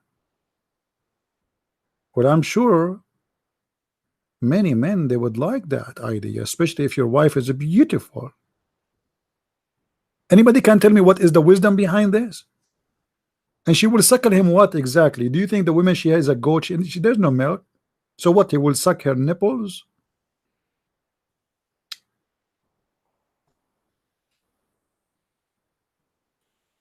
I mean, so beautiful. Islam, very open-minded religion. You know, by the way, about open-minded, this is when people, they speak about open-minded, this is the most stupid statement for those who say it. You know what open-minded mean? It's mean you are stupid. Open-minded is mean that whatever people they say, you accept.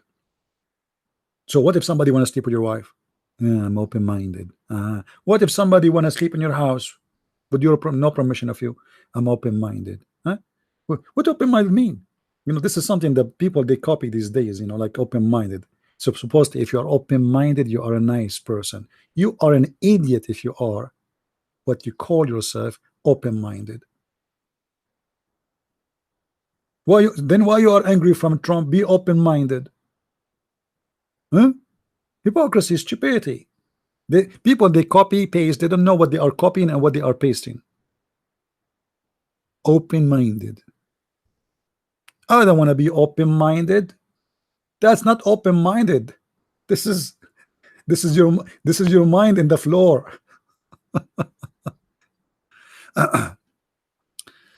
Anyway, so my friend, be open-minded like the Prophet, because obviously the Prophet is very, very open-minded. He is asking a woman to give her beautiful breast, amazing breast, to a strange growing man. And you are telling me that, and the funny Muhammad, he ordered them to cover themselves by the burqa, but yet they can get their breast go by itself. So now I cannot see her face, I cannot shake her hands, but I can hold her breast and suck at it. I mean, this is amazing, so beautiful. We cannot shake hands with Muslim women, but we can suckle their breast. What do you want more? I'm sure many of you right now will decide to move to the Middle East. Do you want my citizenship? I left it behind. I don't want it no more. I have a neighbor. Each time I talk to him, he says to me, like, in your country. I said to him, listen, idiot, don't say to me that again. I said, why? He said, well, this is my country. I'm an American. Well, you keep saying to me, your country, your country. I serve in the U.S. Army. Did you? He said, no. So see, this is my country, not yours. I love this country. You can, because I have an accent in your country. You know, some people, they are weird. What country? The only thing I miss about my country is suckling, as you see. I mean, look at this, so beautiful. We don't have this here. Oh. I was, you know, I thought a few years ago to do a drive-through suckling restaurant in Las Vegas, but sadly I don't have enough money to open this business. So imagine this: in Las Vegas, we bring women who do breast suckling, halal by Allah. Everything is according to the book, according to the hadith. And then we have 2 holes in the walls, and women, they put their boobs and drive it through, and people pay money. Imagine how much money they will make. And it's halal, legally halal. But sadly, I don't have the money. I mean, what you can do, I get the idea. I should not share this idea with you. What if somebody of you is rich now? He would do it. Well, my friend, if you want to invest, go and make a donation so we can buy a laptop. Otherwise, I have to stop making videos when I am abroad. I'm leaving in a few days. So if you want to invest, if you want us to do a live broadcast, go and invest. Let us see your investment, how strong it is. Oh, buddy. Any Abdul? I mean, this religion, flying carpet, flying boobs. I mean, everything is flying. Ideas, flying thoughts. You see Muhammad speaking about chicken. The second verse is speaking about something else. If you go in the Quran, you will not find one verse in the Quran connected with the one before it. They have nothing to do with each other.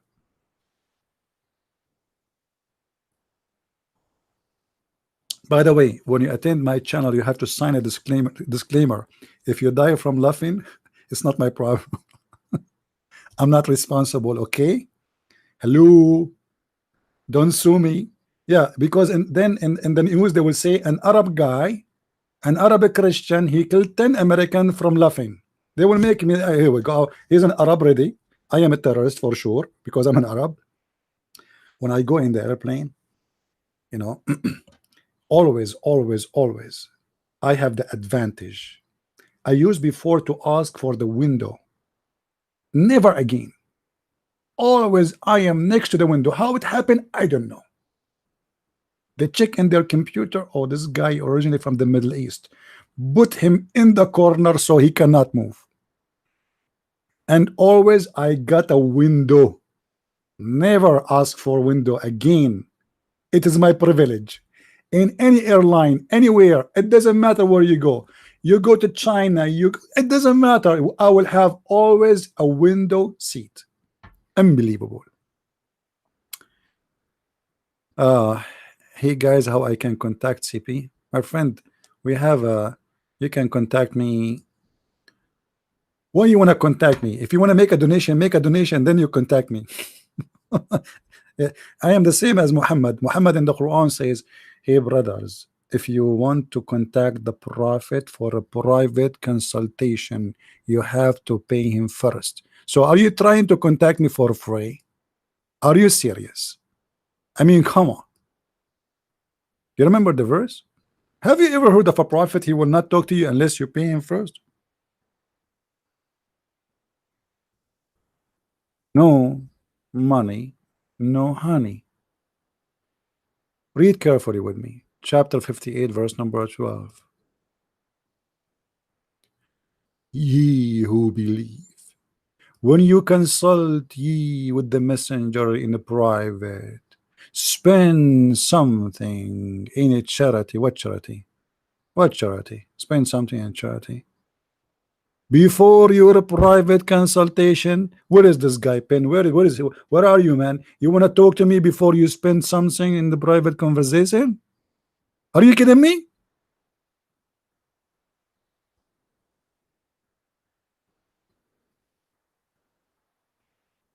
That's not even fair.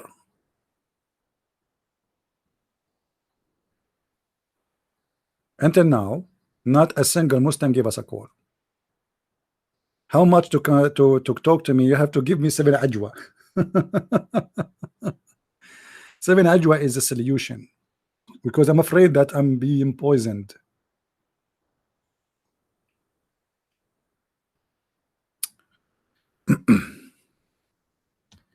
Do we have any Muslim would like to say anything?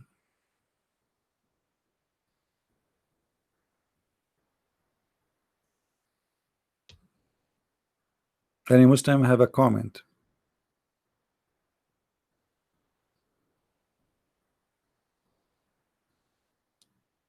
Yeah, and remember, I'm not making fun of the Muslims. I'm making fun of this God. This is stupid God and this false prophet. Obviously, don't you see? Don't you see that he is taking advantage of them? He make verses about women they want to give themselves. The nation is not only money he want women too. Imagine he made verses saying any Muslim woman can give herself for sex to sleep with him. I mean, what? How in the world you can accept that?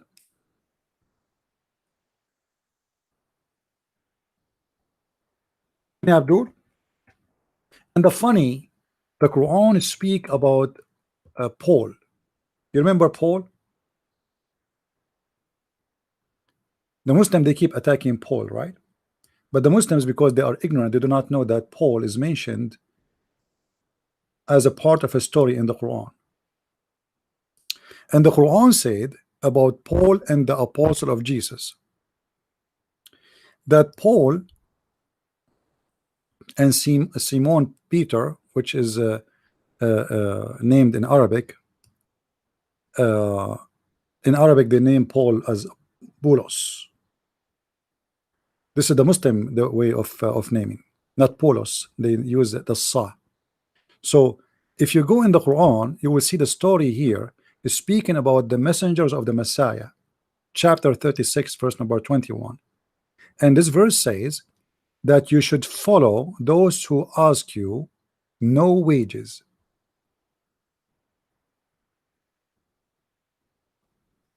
In Arabic, actually, it is not reward, it's wages. Let us see different translation.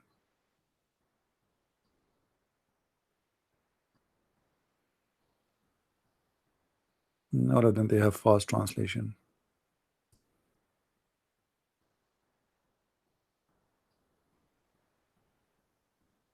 This guy, he translated as fees. I mean, I don't know, the translation is very funny when Muslim translate. Anyway, so the Quran says, follow those who ask of you no wages, speaking about the apostles of Christ. So how Muhammad is asking for wages? Why you need to give? Let us say for the sake of argument that the Muslim, they will say to you, this is a charity. This is not a charity. This is a charity to the Prophet. This is money to the Prophet.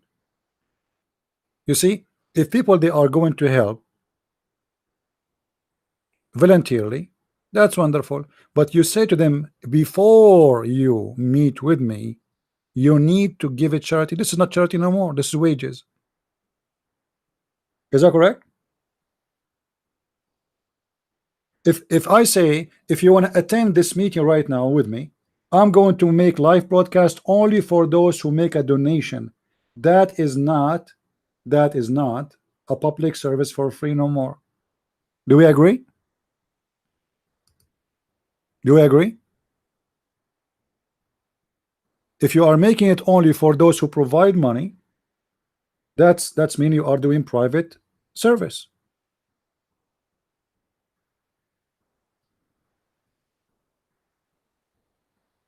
And the Quran here confirm that the apostles of Jesus, they ask for no wages. So why Muhammad asking for wages?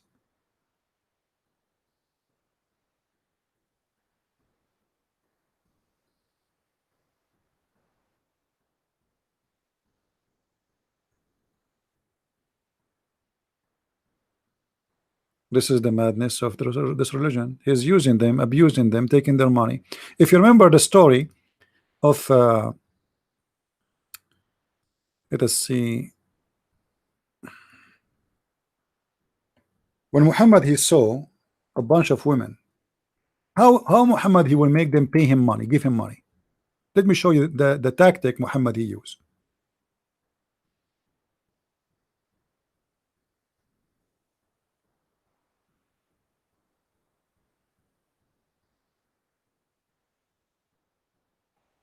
Let me see. Read, guys, read carefully with me. Look at the tactic, how to make people give you money. Learn from Muhammad.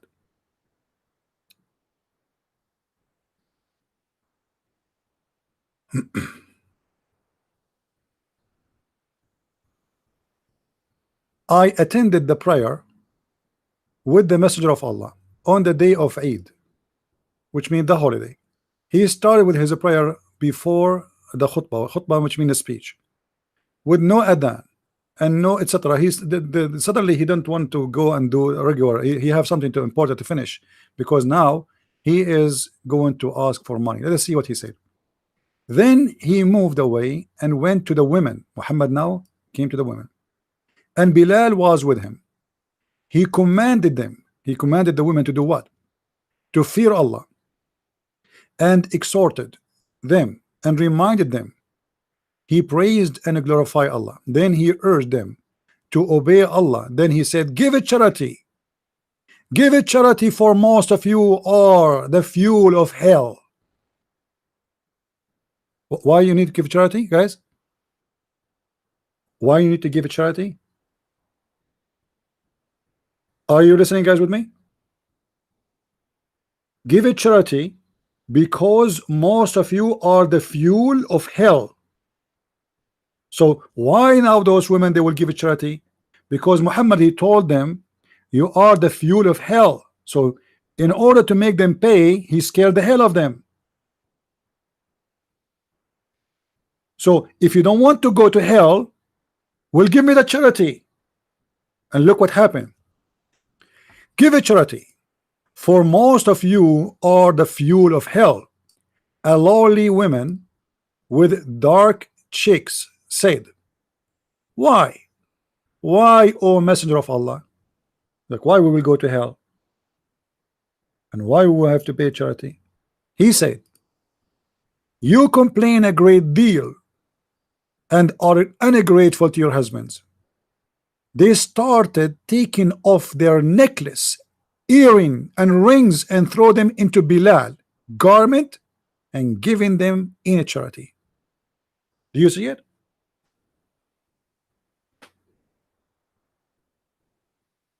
Guys, do you see it?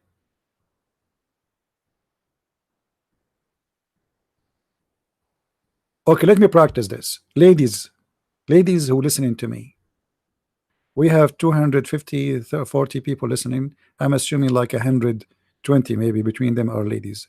Let us make some money. Ladies, give it charity, for most of you will go to hell. Give it charity, or you will be burned. I don't think this is convincing. Let me make it different. Ladies, if you don't give a charity right now, I will make you gain weight. That is scary. And I will make your lips look really bad. That's really scary. And I will make you lose your hair. Oh man. And what else? What women they fear? What? Okay. I will make you lose your lipstick, and you will never find it again. And not only that, I will break your front camera, mirror in the car, which mean you cannot do makeup when you are driving. So you better give me charity immediately. What? This is a prophet of God. This is a prophet of God. And why women they have to give a charity and they are the fuel of hellfire? All those women, they are ungrateful to their husband, all of them, not even a single one. Muhammad is speaking to all the women. You see, the mosque is separated now. The groups of there's women and there's men. Muhammad, he came to the women, all of them. All of you, you are the fuel of hellfire, or most of you. Why most of them? This is how you can make money. And they start the poor women. So now what? A Muslim, tell me. So now this woman who gave her necklace, she will not go to hell? Is that what you are saying to me? If I pay God, I bribe him? Who is the one being bribed now?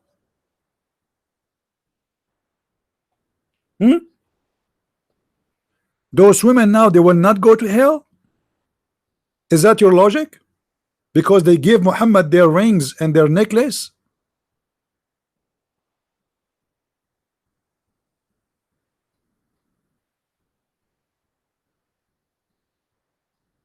Hello? Hello? It's me you're looking for. You better give your necklace. Now you better do it. La la la la la. I'm a prophet. I am the prophet of God, and I can save you if you give me your necklace and your ring.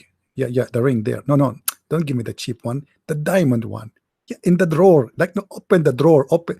Don't tell me you don't have one. Every one of you have one. Open the drawer and get the diamond one. Don't give me the one you get it from Walmart for $5. You cannot fool God. I here represent God. Allah, he sent me to collect it. Why Allah he need the necklace and the rings and the earrings? And how in the world, if we give the prophet our earrings and rings, that will save us from hellfire?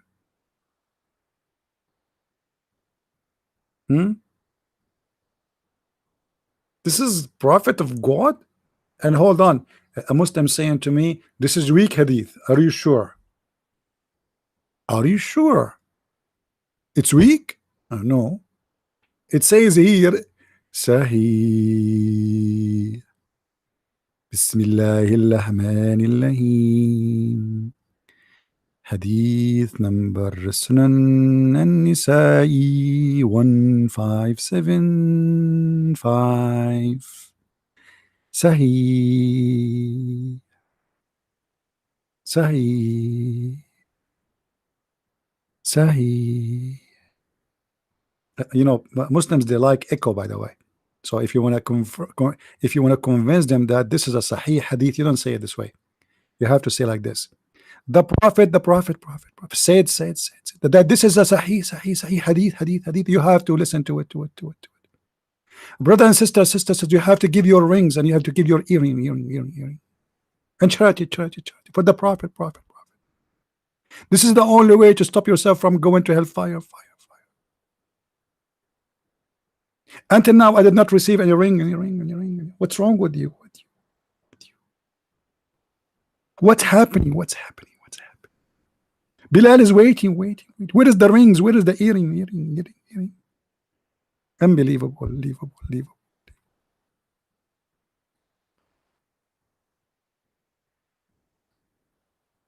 How come Jesus did not ask women to give their earring? How come Paul, how come Peter, how come all the apostle of Jesus did not ask people to give them money? You see, people, they can give. Let us say we are brothers and sisters and we say we are in need. Okay, donate for us. Yeah, people, a woman, she gave her earring. But here Muhammad is making them give as a bribe. It's not as a donation. This is not a donation.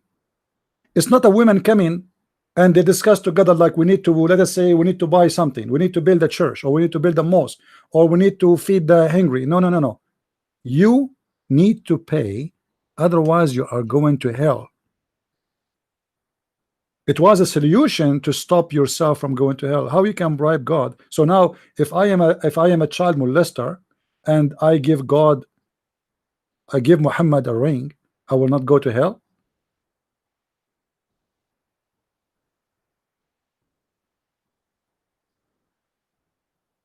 Is that the way to save yourself from hell? Obviously it is.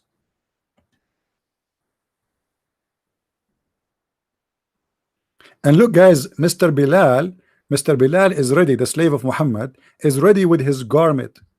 He opened the garment, which means, look, Muhammad looked like to do that always. So he opened the garment in the floor and everybody started throwing their rings and their etc.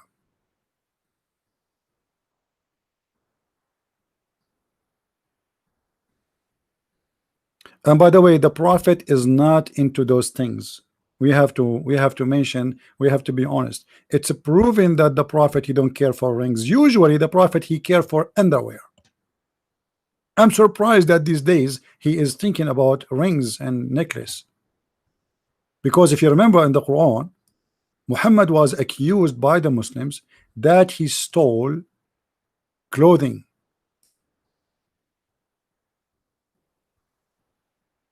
وما كان لنبي أن يغل ومن يغلل يأتي بما غل يوم القيامة.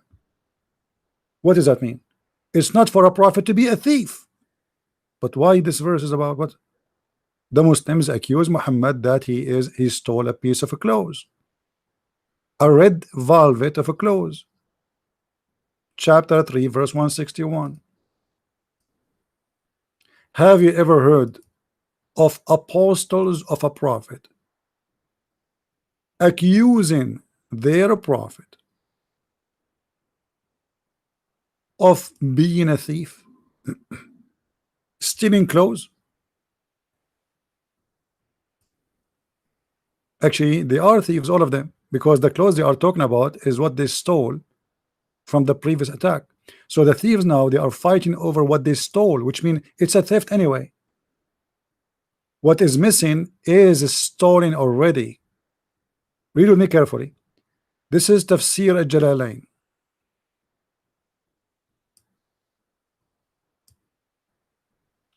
When some red velvet cloth went missing in the day of Badr, and some people began to say, perhaps the prophet took it, stole it, not took it, you know.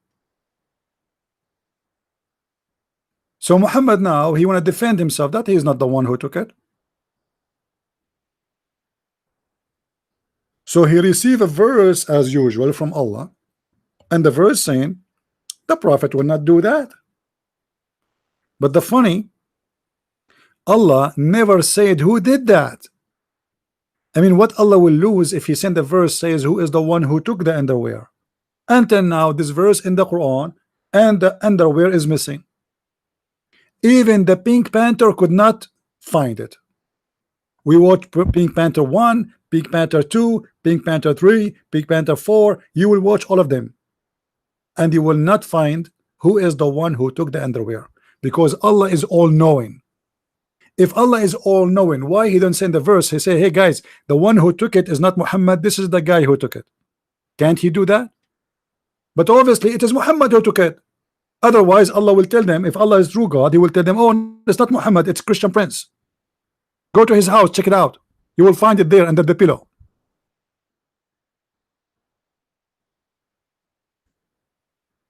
God is making a verse to defend His prophet from a theft of an underwear. I mean, have you ever heard of a religion like this?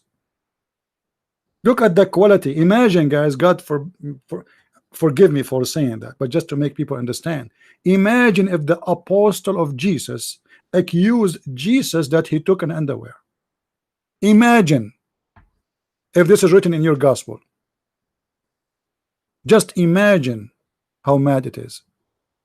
This is in the Quran.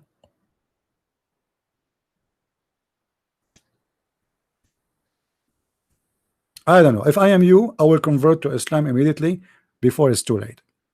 As you see, there's many things there are very good, and you cannot resist this high ethical prophet.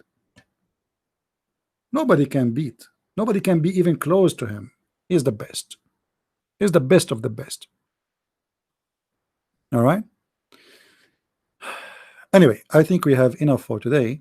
Tomorrow I will not do a live podcast. I will give you a break. Actually, my voice is tired. You can tell, right? I think I'm not feeling good.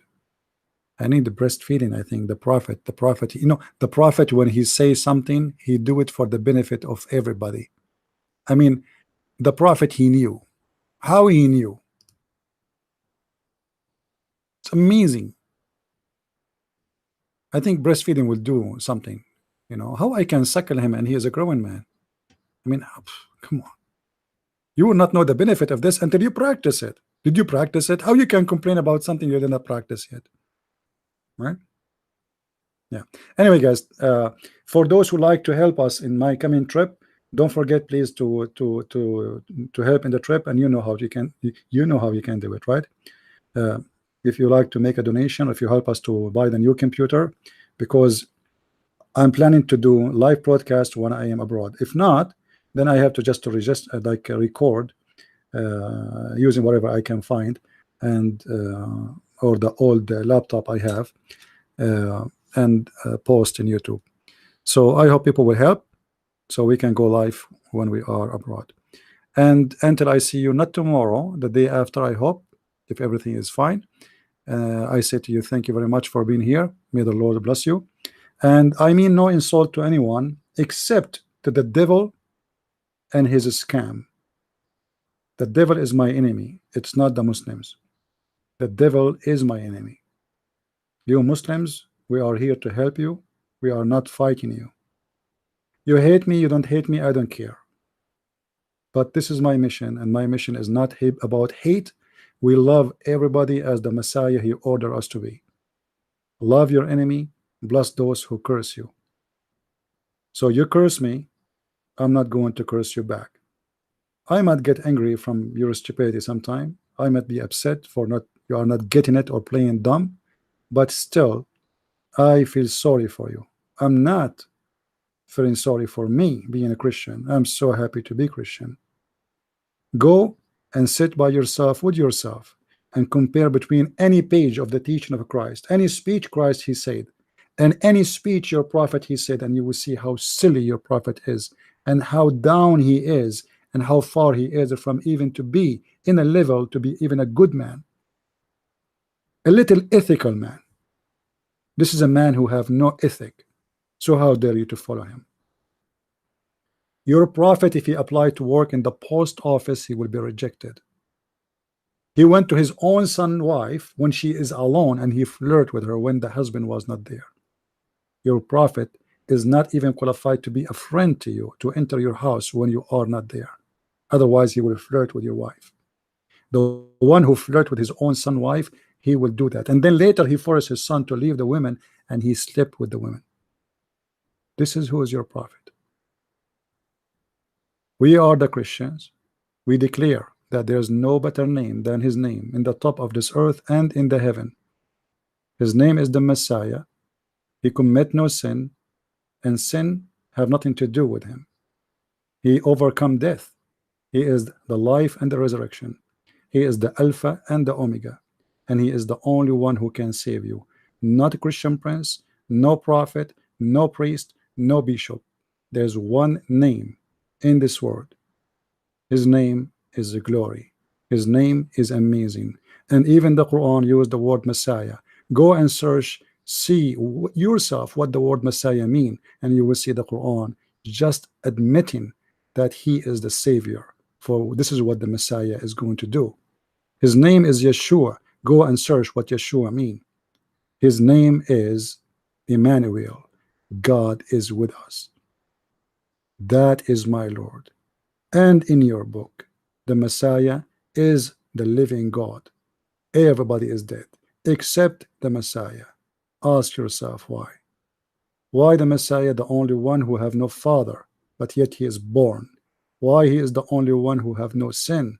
Why he is the only one Shaitan could not touch him, as Muhammad said? Why he is the only one who can resurrect people from death? Why he is the only one who can do miracles nobody can imagine? And why he is the only one right now is alive? Why? A question. We know the answer for it. Follow with us so you can learn more. Christ is Lord, Islam is false. And thank you very much for watching. To learn more, don't forget to search for my books in Amazon. Search for Christian Prince, and you will find the list of my books in many languages. Christ is Lord, Islam is false. And see you soon again. Bye-bye.